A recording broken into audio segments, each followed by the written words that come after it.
The dust-covered woman collapsed against the hitching post outside the general store in Fairplay, Colorado. Her last bit of strength finally giving out as the September sun beat down mercilessly on Main Street in 1878. Dane Lawson had just loaded the last bag of feed onto his wagon when he noticed her crumpled form. He crossed the dusty street in long strides, his boots kicking up small clouds with each step. Up close, he could see she was young, maybe 22 or 23, with tangled auburn hair and a dress that had once been nice but was now torn and stained with travel. Her face was pale beneath the layer of grit, and her lips were cracked from dehydration. "Madam." He knelt beside her, touching her shoulder gently. "Madam, can you hear me?" Her eyes fluttered open, revealing startling green eyes that held equal parts fear and exhaustion. She tried to speak, but her voice came out as barely a whisper. Dane didn't hesitate. He scooped her up in his arms, surprised at how light she was, and carried her toward the doctor's office 2 buildings down. Doc Harrington met them at the door, having seen the commotion from his window. "Bring her in, Dane. Put her on the examination table." Dane laid her down carefully as the doctor began his assessment. He checked her pulse, looked at her eyes, and felt her forehead. "She's severely dehydrated and hasn't eaten properly in days, maybe weeks, but I think she'll pull through with rest and proper care. You know her." "Never seen her before," Dane replied, studying her pale face. Even in this state, he could see she was pretty, with delicate features and long lashes that cast shadows on her cheeks. "Found her collapsed outside the general store." Doc Harrington prepared a mixture of water with a little salt and sugar, then carefully helped her drink small sips. After a few minutes, more color returned to her cheeks and her eyes opened again. "Easy now," the doctor said kindly. "You're safe. Can you tell us your name?" "Amelia," she whispered, her voice hoarse. "Amelia Jenkins." "Where are you from, Miss Jenkins?" Dane asked, moving closer to the table. Tears welled up in her eyes, and she turned her face away. "Philadelphia. I came west with my uncle and his family 3 months ago.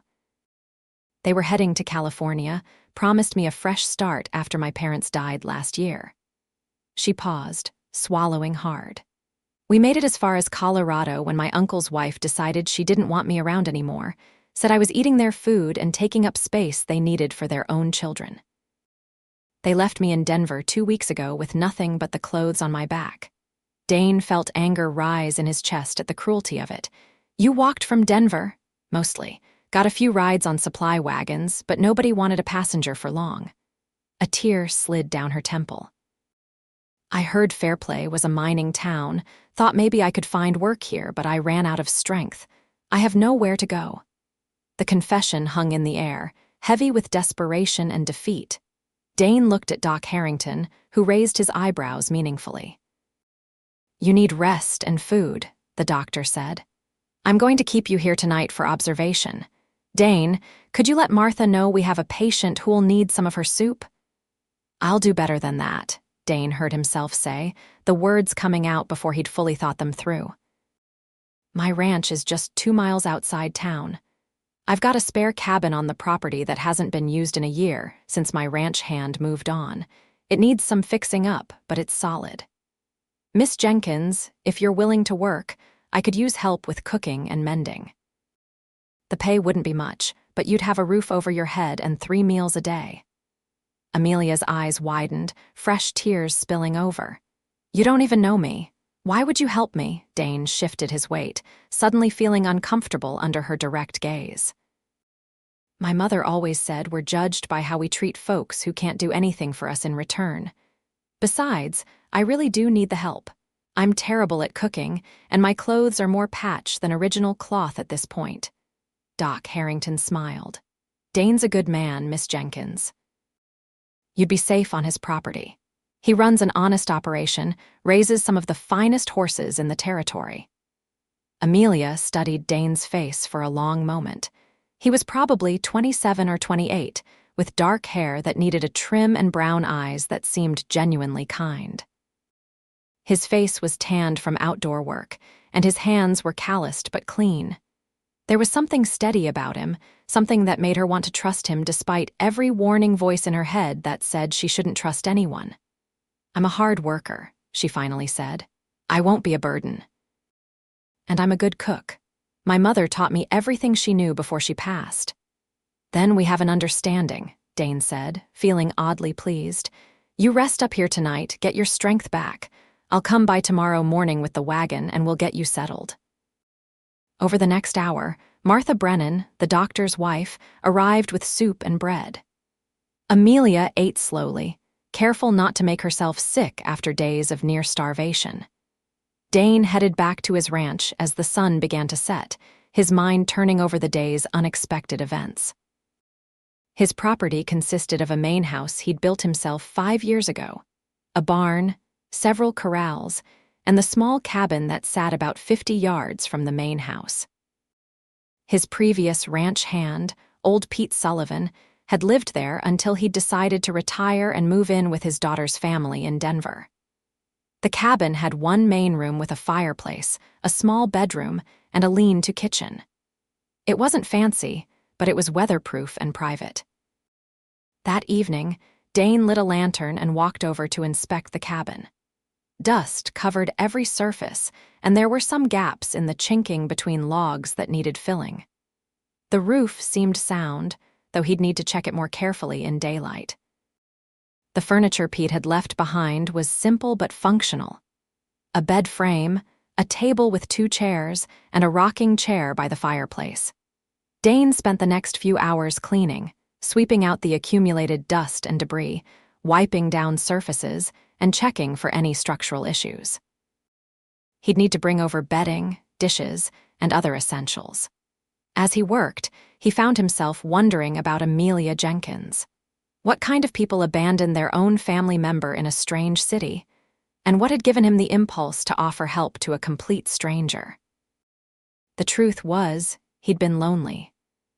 After his parents had died 3 years ago, first his father from a heart condition, and then his mother 6 months later from what the doctor called a broken heart, he'd thrown himself into building up the ranch. He'd been successful. His horses were known for their quality and temperament, and he had buyers from as far away as Texas. But success didn't fill the silence of empty evenings or make meals feel less solitary.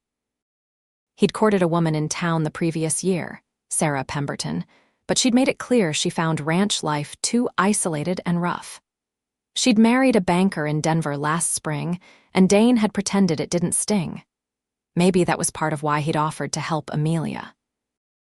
Or maybe he'd just recognized that look in her eyes, the one that said she was hanging on by the thinnest thread and needed someone to throw her a lifeline. The next morning, Dane returned to town with the wagon. He'd loaded it with bedding, towels, some dishes and cookware from his mother's things that he'd kept stored, and a basket of food to stock the cabin's pantry. Doc Harrington met him at the door with a smile. "She's doing much better this morning, had a good breakfast and seems stronger." Martha helped her wash up and found her a dress that fits better. "I think she's ready to go when you are." When Amelia emerged from the back room, Dane barely recognized her. Clean and rested, with her hair brushed and pulled back in a simple braid, she looked entirely different from the desperate woman he'd found yesterday. The dress Martha had given her was a simple blue cotton that brought out the color of her eyes. She was beautiful, he realized with a start, and then immediately felt guilty for noticing. "Morning, Miss Jenkins. How are you feeling?" "Much better, thank you. And please call me Amelia. I can't thank you enough for your kindness, Mr. Lawson." "Dane," he corrected. "If we're going to be neighbors, might as well use first names." The ride to the ranch took about 30 minutes. Amelia sat quietly beside Dane on the wagon seat, taking in the landscape. The mountains rose majestically in the distance, their peaks already dusted with early snow. The valley spread out before them, golden with late summer grass. A creek ran through Dane's property, its water clear and cold from mountain runoff. "It's beautiful here," Amelia said softly. "I've never seen anything like it. Philadelphia was all brick and cobblestones." "It grows on you," Dane said. Some folks find it too isolated, but I like the quiet. The nearest neighbor is about a mile that way," he gestured to the east, "and they're good people. Tom and Ellen Crawford and their kids. Ellen will probably come by soon as she hears you're here. She's friendly, likes to welcome newcomers." The ranch came into view, and Amelia studied it with interest. The main house was well built, with a covered porch and glass windows. The barn was large and sturdy, and she could see several horses in the corrals. Everything looked well maintained and prosperous. Dane pulled the wagon up beside the smaller cabin. "This will be yours. I spent last evening cleaning it up, but there's still work to be done. I brought supplies to help get you settled."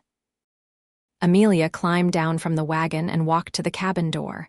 Inside, she found it spotless, with fresh bedding on the bed and supplies stacked neatly on the table. The effort Dane had put in was obvious, and she felt a lump form in her throat. "You did all this. Wasn't much." The structure was already sound, just needed some attention. He started unloading the wagon, carrying things inside. "I thought we could work out a schedule. If you're willing, you could cook dinner for both of us each evening. That way, I'm not taking up your whole day, and you'll have time for other work if you want it. I'll pay you $5 a week plus room and board." Amelia's eyes widened. "That's generous, very generous. It's fair, you'll be doing real work." He set down the last box. "I usually do my own breakfast and lunch, just simple stuff. But a hot dinner would be welcome. And if you're willing to help with mending and maybe cleaning the main house once a week, that would be appreciated too. Of course, I'll earn my keep, I promise you that." She looked around the cabin again, still seeming overwhelmed. "Dane, I have to ask, why are you doing this? You don't know anything about me. I could be a terrible person." He considered this, leaning against the doorframe. Doc Harrington is a good judge of character, and he didn't seem worried. "And I figure anybody who walked from Denver rather than turning to less honest work has integrity. Sometimes people just need a chance, and I'm in a position to give you one. That's all." She met his eyes, and he saw gratitude there mixed with something that might have been hope. "I won't let you down." Over the next few weeks, Amelia settled into life at the ranch.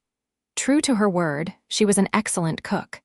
That first dinner she made, a roast chicken with vegetables and fresh bread, was better than anything Dane had eaten since his mother passed. He found himself looking forward to evenings, when he'd wash up and walk over to the main house where Amelia had dinner waiting. They fell into an easy pattern. Amelia would spend her mornings tending to her own needs, washing clothes in the creek, maintaining the cabin, and preparing ingredients for dinner.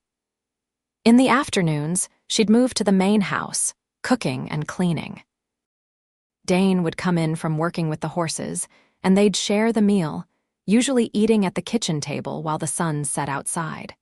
At first, their conversations were polite and cautious. Dane told her about the ranch, his parents, and his hopes for expanding the horse breeding operation. Amelia shared carefully edited stories about her childhood in Philadelphia, her parents' death from typhoid fever, and her ill-fated journey west. But as the days passed, they grew more comfortable with each other. Amelia's laughter came more easily, and Dane found himself talking about things he rarely shared with anyone.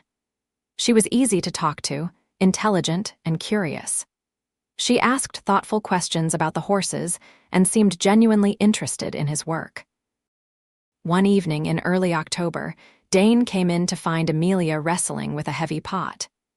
Without thinking, he moved behind her to help lift it, and for a moment, they were very close.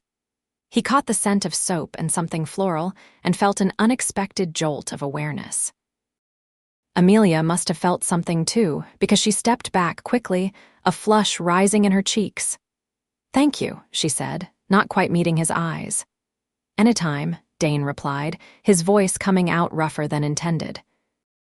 After that, there was a new tension between them, not unpleasant but charged with possibility. Dane found himself noticing little things about Amelia. The way she hummed while she worked, the grace of her hands as she kneaded bread, the way her eyes lit up when she laughed. He looked forward to their dinners together more than he wanted to admit. Amelia, for her part, was dealing with her own confusing feelings. Dane was unlike any man she'd known in Philadelphia. He was straightforward and honest, hardworking and kind. When he talked about his horses, his whole face changed, becoming animated and passionate. He was patient in teaching her about ranch life, never condescending or dismissive of her questions. And he was handsome in a rugged way that made her heart beat faster when he smiled at her. But she reminded herself constantly of her position. She was his employee, dependent on his charity. It would be inappropriate and foolish to develop feelings for him. He'd given her a chance when she'd had nothing, and she wouldn't repay that kindness by making things awkward. One Saturday, Ellen Crawford came to visit, just as Dane had predicted. She arrived in a wagon with her 3 children, bringing a basket of preserves as a welcoming gift. Ellen was a warm, talkative woman in her mid-30s with kind eyes and a ready smile. "I wanted to come sooner, but we've been dealing with a sick cow," Ellen explained, settling at Amelia's small table while her children played outside. "Tom said Dane had hired help, and I wanted to meet you properly. It's nice to have another woman nearby. Can get lonely out here." Amelia found herself relaxing in Ellen's company. They talked about everything from recipes to the upcoming winter to life in the territory. Ellen filled her in on the various characters in Fairplay, the reliable merchants, and the social events that marked the calendar. "There's a harvest dance in town next month," Ellen mentioned. "Everyone goes. It's one of the highlights before winter sets in. You should come. I'm sure Dane will take you." "Oh, I don't know," Amelia said quickly. "I'm just his employee." Ellen gave her a knowing look. "Honey, I've seen the way that man looks at you when you're in town together, and I've never seen him smile as much as he has these past weeks. You're more than just his employee, whether either of you has admitted it yet or not." Amelia felt her cheeks heat. "I don't want to presume anything. He's been kind to me, given me a home when I had nothing. I can't complicate that." "Sometimes complications turn out to be blessings," Ellen said gently. "Just keep your heart open, that's all I'm saying." That evening at dinner, Dane mentioned the dance. Ellen Crawford stopped by. "Yes, she's lovely. She mentioned a harvest dance next month. It's a town tradition. Good music, good food. Gives everyone a chance to socialize before winter keeps us all homebound."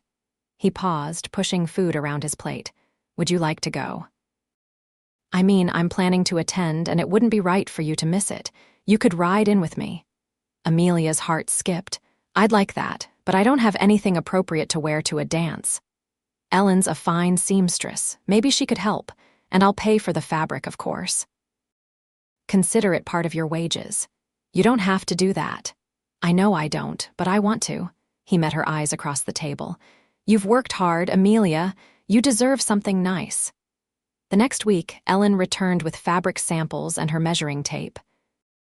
Together, she and Amelia designed a dress, something simple but elegant in deep green that would complement Amelia's coloring.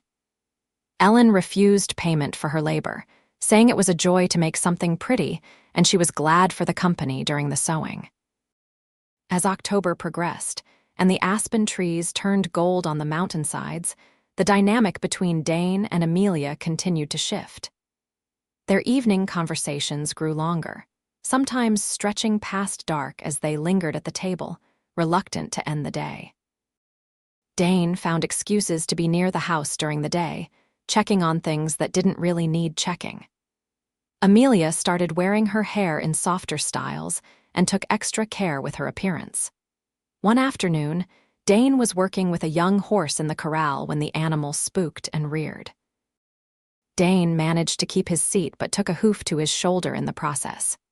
He dismounted and led the horse to the barn, trying not to show how much it hurt. Amelia had been hanging laundry and saw the whole thing. She rushed over as he emerged from the barn. "You're hurt. Let me see." "It's nothing, just a bruise." "Dane Lawson, sit down and let me look at it." Her tone brooked no argument. He sat on the porch step, and she carefully helped him remove his shirt.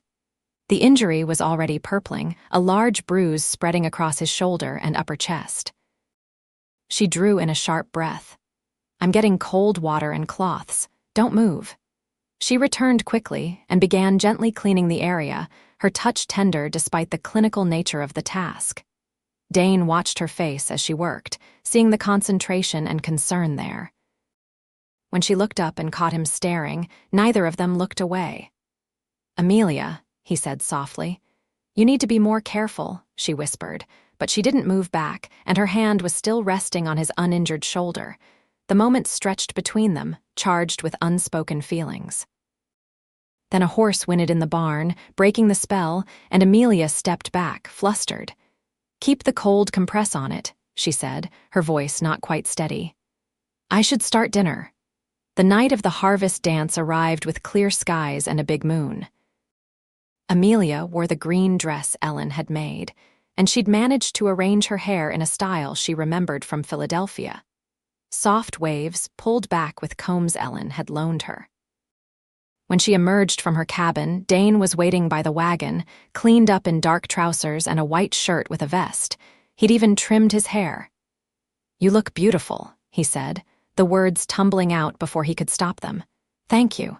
You look very handsome yourself. The ride to town was filled with nervous energy. This felt different from their comfortable dinners, more like a real occasion, maybe even a courtship. Neither of them said it, but both felt it.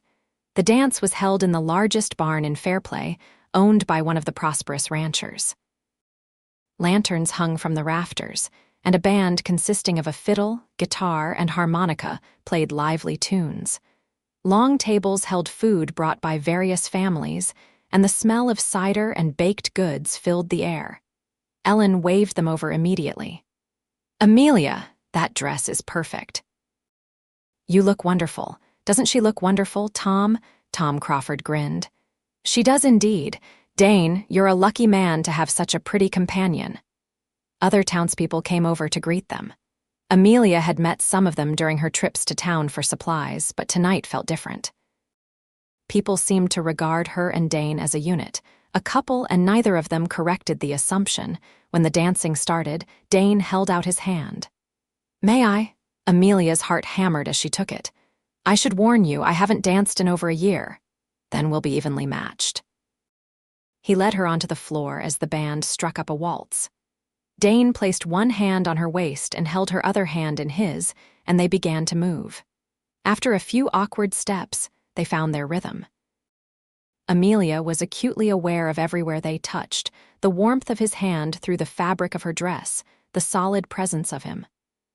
I've been wanting to tell you something, Dane said as they turned. These past weeks, having you here, have been some of the happiest I've had in a long time. For me too, Amelia admitted. I was so lost when I came here, and you gave me more than just a home. You gave me hope. You gave me something, too, made me remember what it's like to have someone to talk to at the end of the day, someone who cares how things went. He paused, then continued, his voice lower. Amelia, I know the circumstances of how we met weren't conventional, and I don't want to make you uncomfortable, but I need you to know that my feelings for you have become more than just employer to employee. Her breath caught. Dane. You don't have to say anything now, I just needed you to know. Whatever you decide, your place at the ranch is secure. That doesn't change. I need to tell you something too, she said, looking up at him. I've tried to keep my feelings professional to remember my place, but the truth is, I've been falling for you. Every day a little more. You're the kindest, most decent man I've ever known, and being near you makes me happy in a way I didn't think I'd ever feel again after losing my parents. The joy that spread across Dane's face was like sunrise. Really, really, she confirmed, smiling through sudden tears. He pulled her slightly closer, the dance giving them an excuse for the intimacy. Then I'm the luckiest man in Colorado tonight. They danced 3 more dances, lost in their own world despite the crowd around them. Later, they filled plates with food and found seats on hay bales outside where it was quieter. The night air was cool but comfortable, and stars blazed overhead in the clear mountain sky. What happens now? Amelia asked, leaning against his shoulder. Well, I'd like to court you properly if you're willing. I know we've been living on the same property, but now we can be intentional about it. Maybe I could take you on picnics, or we could go riding together. I'd like that. Though I should warn you, I've never been on a horse. Then I'll teach you. I'm a patient teacher. He hesitated, then added, Amelia, I want you to know that I'm thinking long-term here. I'm not a man who gives his heart lightly, but when I do, it's for keeps. I'm the same way, she said softly. And I want you to know that I see you, Dane, not just what you've done for me, but who you are. You're everything I could have hoped for and more. He turned to face her, reaching up to cup her cheek. May I kiss you? In answer, she closed the distance between them. The kiss was gentle at first, tentative, then deeper as years of loneliness on both sides found solace in the connection. When they finally pulled apart, both were breathless. I think I've been waiting for you, Dane whispered. Without even knowing I was waiting. I think I was lost until I found you, Amelia replied. They stayed at the dance until late, then rode home under the moonlight, Amelia nestled against Dane's side. When they reached the ranch, he walked her to her cabin door. Tomorrow, he said, let's take the afternoon and go riding. I'll teach you on one of the gentler horses. We can pack a meal and make a day of it. That sounds perfect. He kissed her again, this time on her forehead, tender and full of promise. Good night, Amelia, sweet dreams. Good night, Dane. Over the following weeks, they settled into courtship while maintaining their work routine. Dane was true to his word, teaching Amelia to ride on a gentle mare named Buttercup. She proved an apt student, though she admitted she'd never love horses the way he did. They took picnics into the foothills when weather permitted, finding secluded spots where they could talk and steal kisses away from any observers. Ellen was delighted by the development and told Amelia in confidence that she'd predicted it from the start. Tom Crawford teased Dane good-naturedly about finally finding someone to put up with his horse obsession. As November arrived and the weather turned colder, Dane and Amelia spent more evenings by the fireplace in the main house, talking about their hopes and dreams. Dane shared his ambition to become one of the premier horse breeders in Colorado. Amelia talked about wanting a family, children to love and raise, a real home after years of feeling adrift. You could have that here, Dane said one evening, holding her hand as they sat on the sofa he'd brought in from storage. With me, if you wanted. Are you asking what I think you're asking? He shifted to kneel on the floor in front of her. I don't have a ring yet, but I can get one in town tomorrow. Amelia Jenkins, I love you. I think I started falling for you that first day when you were so vulnerable but still had such strength in your eyes. Will you marry me? Will you let me build a life with you, have a family with you, grow old with you? Tears streamed down her face as she pulled him up to sit beside her. Yes, 1,000 times yes. I love you too, Dane. So much it scares me sometimes. Don't be scared. I'll take care of you always, I swear it. And I'll take care of you, she promised. We'll take care of each other. They were married 3 weeks later in a simple ceremony at the small church in Fairplay. Ellen helped Amelia make a cream-colored dress, and Tom stood up as Dane's best man. The whole town turned out for the celebration afterward, with food and dancing and well wishes. Doc Harrington gave a toast about how sometimes the greatest blessings come from the hardest moments, and Martha Brennan cried happy tears. That night, Amelia moved her belongings from the cabin to the main house. They stood together in the bedroom, suddenly shy despite all their conversations and stolen kisses over the past months. I still can't quite believe this is real, Amelia said. 6 months ago, I had nothing and nowhere to go. Now I have a home, a husband, a future. Believe it, Dane said, pulling her close. This is just the beginning, my love, the very beginning of our story. Winter settled over the ranch with heavy snows that kept them largely homebound for weeks at a time. But neither minded. They spent the days working side by side, Dane tending to the horses while Amelia managed the household. Evenings were spent by the fire, reading aloud to each other, planning for spring, or simply enjoying the comfortable silence of two people perfectly content in each other's company. Amelia discovered she enjoyed ranch life more than she'd expected. She learned to help Dane with the horses when he needed an extra hand, and she even developed a fondness for a few of them, particularly Buttercup, and a young colt named Scout. Dane, in turn, learned to appreciate the little touches Amelia brought to the house curtains she sewed. Flowers she dried and arranged, the way she made every meal feel special even when it was simple fare. By spring, Amelia suspected she might be pregnant. When Doc Harrington confirmed it in early April, she and Dane were overjoyed. Ellen brought over baby clothes her own children had outgrown, and Tom helped Dane build a cradle from fine oak wood. The pregnancy progressed smoothly through the warm months. Dane was attentive and worried, constantly fussing over Amelia and trying to prevent her from doing any heavy work. She tolerated his hovering with good humor, knowing it came from love. In late October, almost exactly a year after the harvest dance where they'd confessed their feelings, Amelia went into labor. Ellen came to help, along with Doc Harrington. After a long night and difficult labor, Amelia delivered a healthy baby boy just as dawn broke. "He's perfect," Dane breathed, holding his son for the first time. Tears ran unashamedly down his face. "Amelia, he's absolutely perfect. What should we name him?" Amelia asked tiredly but happily from the bed. "I was thinking, if you agree, we could name him David after my father." David Lawrence Lawson. "It's a strong name, I love it." She watched as Dane cradled their son, marveling at how natural he looked as a father. "I can't believe we made him. He's ours." "Ours," Dane agreed, bringing the baby back to Amelia. "Our family." Little David was a content baby who rarely fussed. He had Dane's dark hair and what looked like it would be Amelia's green eyes.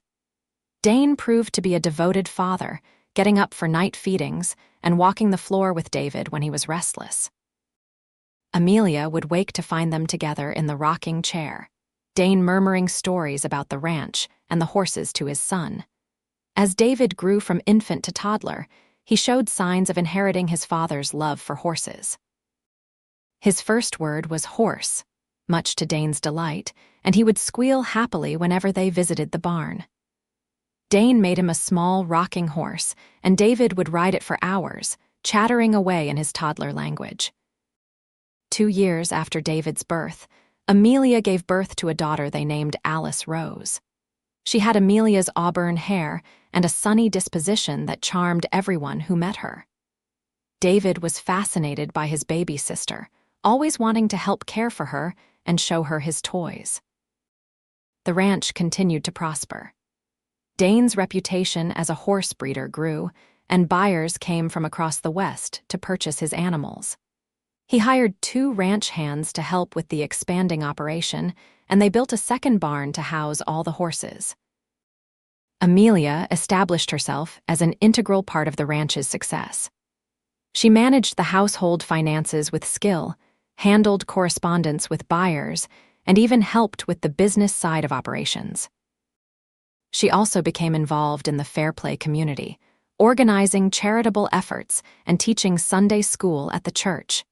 The cabin, where Amelia had first lived, remained on the property. Sometimes, when she needed a quiet moment, she'd walk over there and remember those early days, the uncertainty, the growing feelings for Dane, the slow blossoming of their love. It reminded her of how far they'd come and how precious their life together was. On their 5th wedding anniversary, Dane surprised Amelia with a gift. "I have something for you," he said after the children were in bed.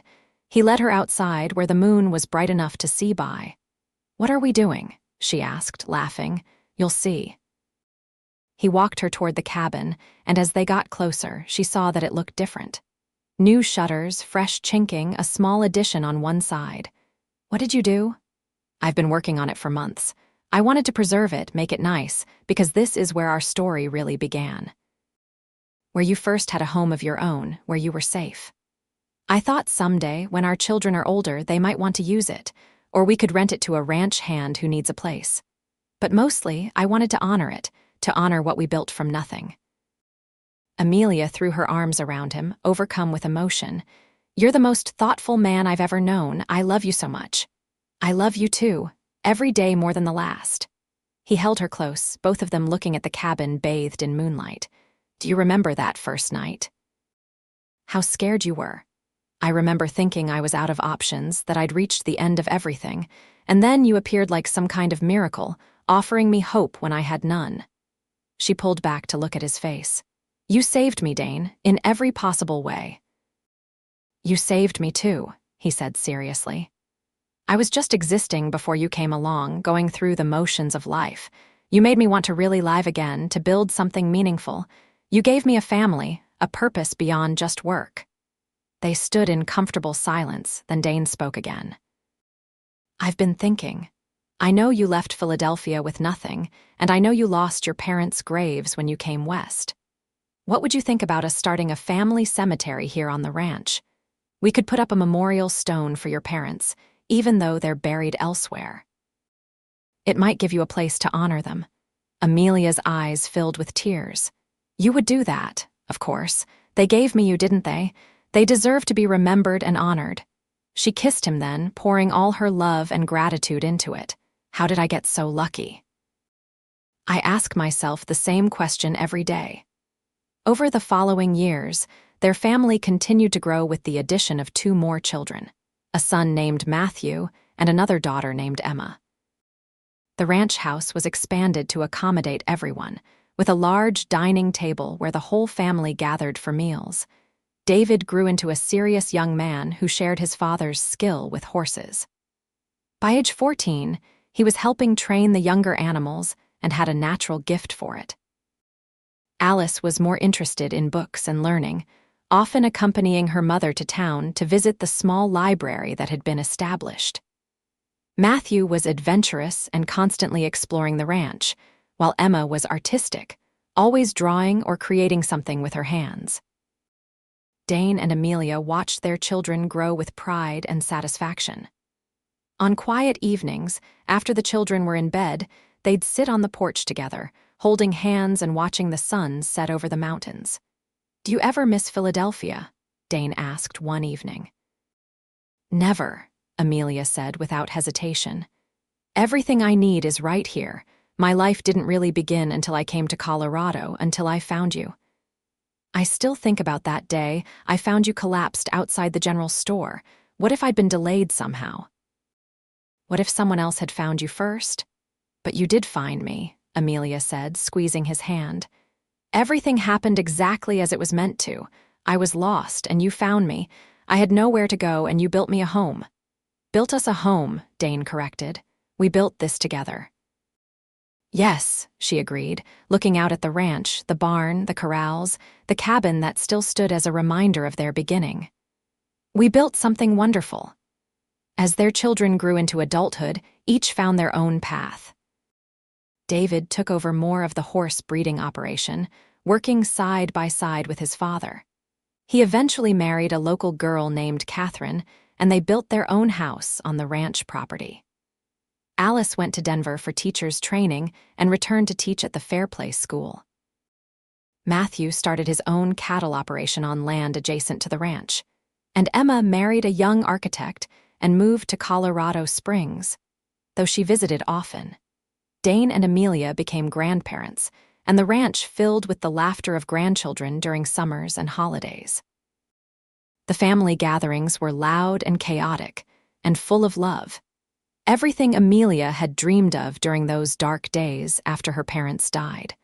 On their 30th wedding anniversary, the whole family gathered for a celebration. All their children, their spouses, and their 10 grandchildren filled the house and spilled out onto the porch. Ellen and Tom Crawford came, both silver-haired now but still spry. Doc Harrington had passed a few years earlier, but Martha attended, delighted to see the family she'd helped bring together all those years ago. After the meal, David stood to make a toast. "I want to say something about my parents. I've heard the story of how they met all my life, how Ma came here with nothing, how Pa gave her a chance and a home. But what I want to honor today is what they built after that. They didn't just create a successful ranch or raise 4 children. They built a love that has been the foundation of everything good in all our lives. They showed us what commitment looks like, what partnership means, what it is to truly support and cherish another person. So please join me in toasting Dane and Amelia Lawson, who turned a chance meeting into a lifetime of love. Hear, hear! Everyone chorused, raising their glasses.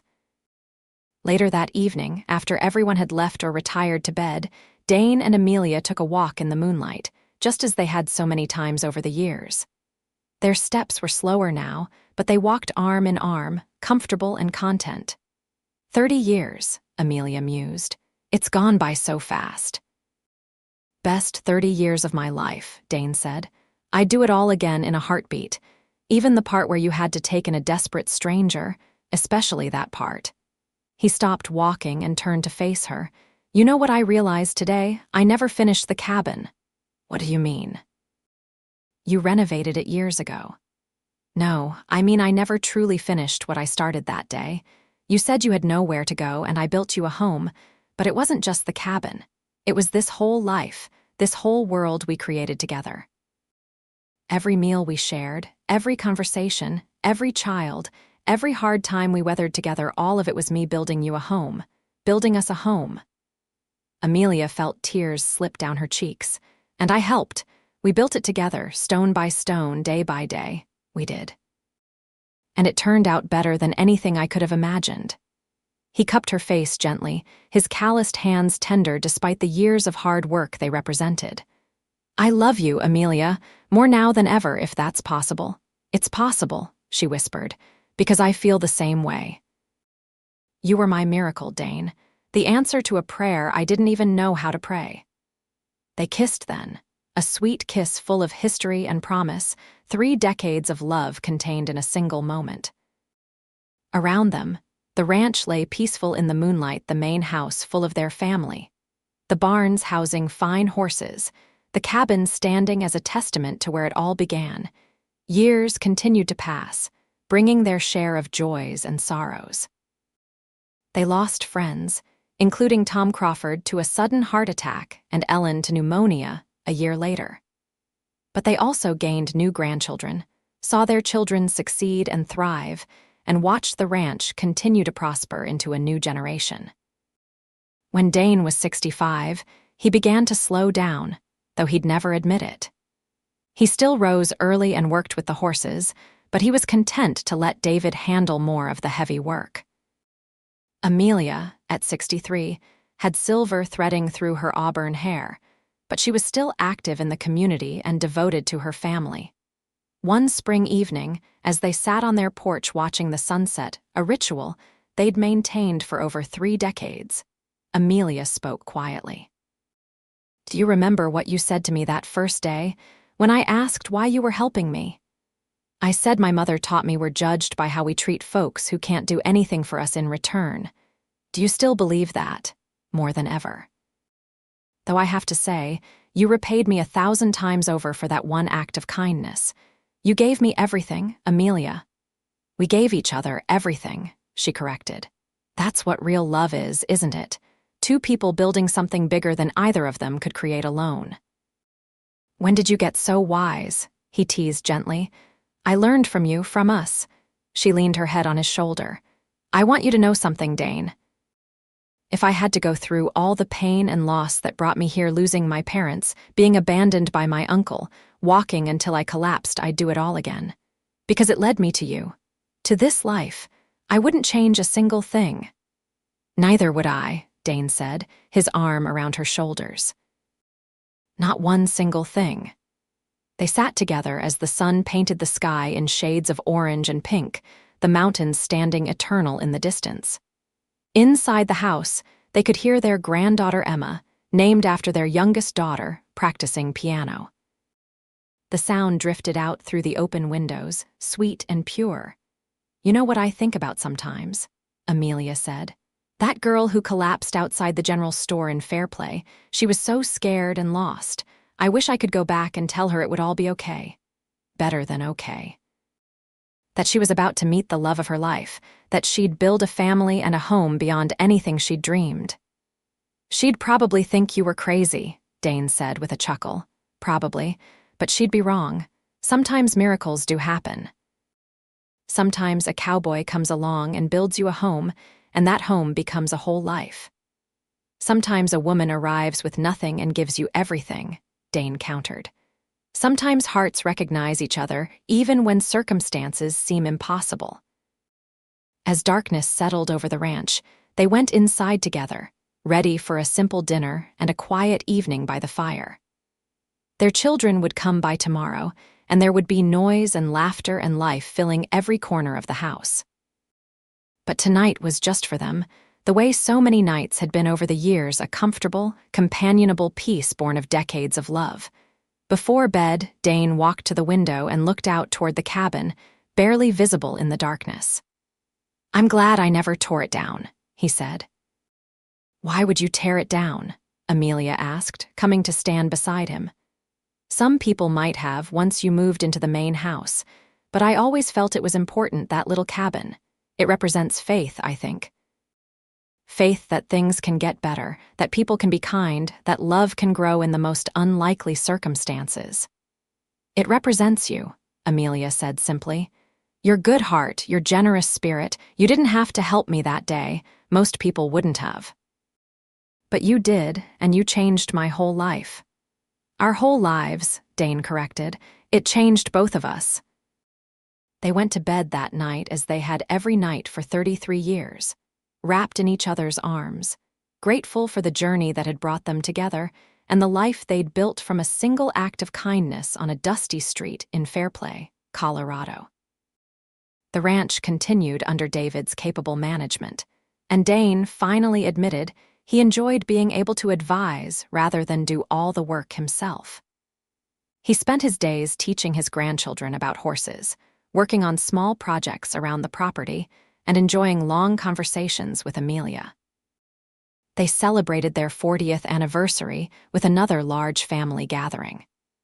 By now, their family had grown to include great-grandchildren, and the ranch had expanded to encompass over 1,000 acres.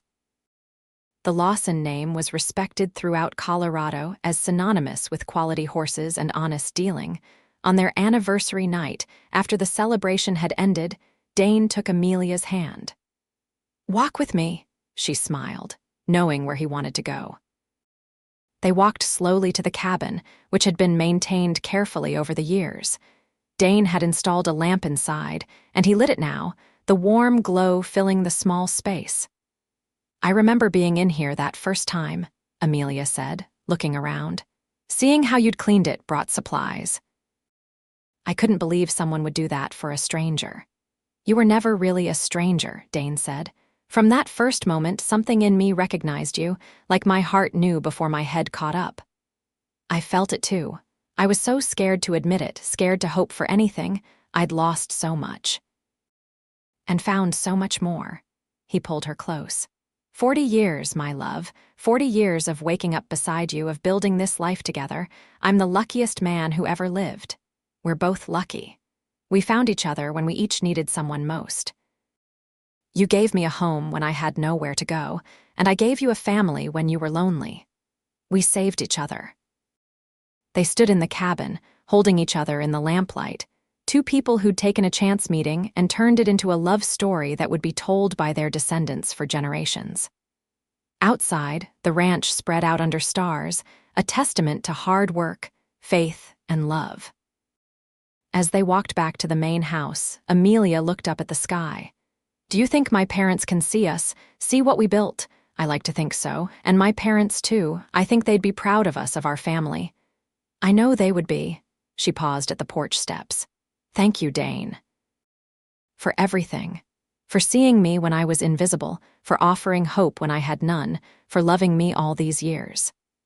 Thank you for saying yes to that crazy offer from a cowboy you didn't know. Thank you for taking a chance on me, on us. Thank you for every day we've had together." They climbed the porch steps together, hand in hand, and went inside to the home they'd built and the life they'd created. The cabin stood silent in the darkness behind them, a small structure that represented something enormous: the power of kindness, the possibility of redemption, and the miracle of love found in the most unexpected circumstances. In the years that followed, Dane and Amelia remained active in their community and devoted to their expanding family. They were fixtures at church every Sunday, at town celebrations, and at every grandchild's and great-grandchild's important event. Their love story became something of a legend in Fairplay, and more than one young couple looked to them as an example of what a good marriage could be. When Dane was 72, he suffered a mild heart attack. It scared both of them, a reminder that their time together, while blessed, was not infinite. Doc Harrington's son, who'd taken over his father's practice, gave Dane strict orders to take it easy. Dane grumbled but complied, knowing how worried Amelia was. "I'm not ready to leave you yet," he told her one night as they lay in bed. "We have more time, don't we?" "Years and years," she said firmly, though fear clutched at her heart. "You're too stubborn to go anywhere," he laughed, then grew serious. "Amelia, I need you to know something. If anything does happen to me, I don't want you to be alone. I want you to stay close to the family, let them take care of you, and I want you to be happy. To keep living, really living, the way we always have." "Stop talking like that," she said, tears in her eyes. "We're not done yet. We have grandchildren to watch grow up, great-grandchildren to meet. We have more sunsets to watch, more dinners to share. We're not done." "You're right," he said, pulling her close. "We're not done, not by a long shot," and they weren't. Dane recovered from the heart attack, and though he moved more slowly and tired more easily, he continued to be present in the life of the ranch and his family. He and Amelia celebrated their 45th anniversary, then their 50th, a milestone marked by a grand celebration that brought family and friends from across the state. At the party, their great-granddaughter Lily, who was 7 years old, climbed into Dane's lap. "Grandpa Dane, tell us the story again, about how you and Grandma Amelia met." Dane looked at Amelia, who smiled and nodded. "Well," he began, "it was a hot day in September, back in 1878. I was loading supplies into my wagon in the town of Fairplay." He told the story as he had so many times over the years, but he never tired of it. It was their story, the foundation of everything they'd built. As he spoke, Amelia watched him, seeing both the young man who'd offered her hope and the elderly man who still looked at her with love in his eyes. When he finished, Lily sighed. "That's the best story ever. You saved Grandma Amelia." "Actually," Amelia said, reaching over to take Dane's hand, "we saved each other. That's what people do when they truly love each other. They save each other every single day." The party continued late into the evening, with dancing and music and laughter. Dane and Amelia danced together one more time, moving slowly across the floor of the barn that had been decorated for the occasion. Their children and grandchildren and great-grandchildren watched, seeing the love that had endured for 50 years, weathered storms and celebrated triumphs, and never wavered. "I love you," Dane whispered as they danced. "Every day of these 50 years, I've loved you more than the day before." "I love you too," Amelia replied. "You're my home, Dane. Not the ranch, not the house, but you. You're where I belong." They lived several more years together, years filled with quiet contentment and family joy. Dane passed away peacefully in his sleep at age 79, with Amelia beside him. True to his wish, she stayed close to the family, who rallied around her with love and support. She lived another 5 years, remaining active and engaged with life until the end. On a spring morning shortly after what would have been their 58th anniversary, Amelia passed away in her sleep. She was buried beside Dane in the family cemetery they'd established on the ranch, near the memorial stone for her parents. At her funeral, David stood to speak. He was now in his mid-50s, with silver threading his dark hair. "My mother used to say that she arrived in Fairplay with nowhere to go, and my father built her a home. But what they really built was a legacy of love that touches all of us standing here today. They showed us what it means to be truly committed to another person, to build a life based on kindness and respect and genuine affection. Everything good in my life, and I suspect in all our lives, can be traced back to that day in September 1878, when a desperate woman and a kind-hearted cowboy took a chance on each other.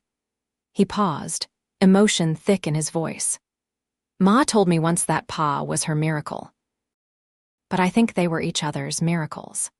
Two people who found each other when they each needed someone most, and who spent the rest of their lives being grateful for that gift. That's the legacy they left us, to see the people around us, to offer kindness when we can, and to build love that lasts not just for a moment, but for a lifetime and beyond. The cabin remained on the property, maintained by the family as a memorial to Dane and Amelia. It became a tradition for young couples in the family to spend their wedding nights there, a way of honoring the love story that had started their family. Inside, on the mantel, sat a framed photograph of Dane and Amelia on their golden anniversary, their faces lined with age but their eyes still bright with love. Underneath, the photograph was a small plaque with words Amelia had written in her journal. "I came here with nowhere to go. He built me a home beside his own. But more than that, he built me a life, a family, and a love that will echo through generations. I was lost and I was found, and in finding each other, we found everything." Years turned into decades, and the Lawson Ranch continued to thrive, passed down through the family.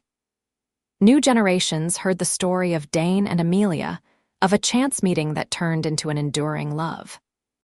The little cabin stood as a testament to where it all began, a physical reminder that the most extraordinary things can grow from a simple act of kindness. And sometimes, on quiet evenings when the sun set over the Colorado mountains in shades of orange and gold, family members swore they could feel the presence of Dane and Amelia still there, in the whisper of wind through the aspen trees, in the gentle nicker of horses in the barn, in the very foundation of the life they'd built together from nothing but hope, faith, and love. Their story lived on, told and retold, a reminder that sometimes the greatest love stories start with the simplest of moments. A woman with nowhere to go, a man with a kind heart, and the courage to take a chance on each other. They'd built more than a home. They'd built a legacy that would endure as long as the mountains themselves, a testament to the transformative power of love freely given and gratefully received. The end of their mortal story was just the beginning of their eternal legacy, rippling outward through children and grandchildren and great-grandchildren, through the land they'd tended and the community they'd served. Dane and Amelia Lawson had taken nothing and built everything, proving that sometimes the greatest adventures start with 3 simple words: "I'll help you." And so the ranch continued, the cabin stood, and the love story that began on a dusty street in Fairplay, Colorado in 1878 lived on, an enduring reminder that home is not just a place but a person, and that sometimes, when all seems lost, a helping hand can change everything. Their love had been a beacon, a foundation, and a promise that kindness matters, that love endures, and that sometimes miracles happen on ordinary days when 2 hearts recognize each other and choose to build something beautiful together.